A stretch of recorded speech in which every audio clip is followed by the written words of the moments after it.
ज्योतिबा नगर या ठिकाणी श्रीमंत ज्योतिबा यांचा सालाबादप्रमाणे उत्सव साजरा करण्यात येतो। त्यामध्ये प्रथमतः सकाळी आरतीपासून सुरुवात होते, त्यानंतर देवाचा कार्यक्रम असतो, त्यामध्ये गोंधळाचा कार्यक्रम असतो, अभिषेक असतो, अभिषेकनंतर दुपारी पालखी निघते, पालखीचं ज्या मिरवणूक झाल्यानंतर काठी असते, सासन काठी असते, त्याचं मिरवणूक या प्रवाहामधून केलं जातं।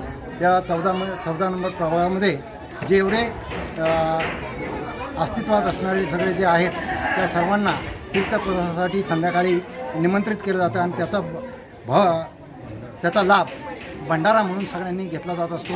आणि हा कार्यक्रम साधारणपणे मागील 15 वर्षापासून या ठिकाणी चांगल्या उत्साहामध्ये साजरा केला जातो। यामध्ये श्रीमंत ज्योतिबा नगर येथील संपूर्ण कार्यकारी मंडळ सकाळीपासून संध्याकाळपर्यंत या कार्यक्रमामध्ये चांगल्या प्रकारे सहभाग घेतात आणि हा उत्सव दरवर्षीप्रमाणे चांगल्या रीतीने साजरा केला जात असतो आणि असाच इथून पुढे साजरा व्हावा अशी अपेक्षा करून मी 2 शब्द सांगतो।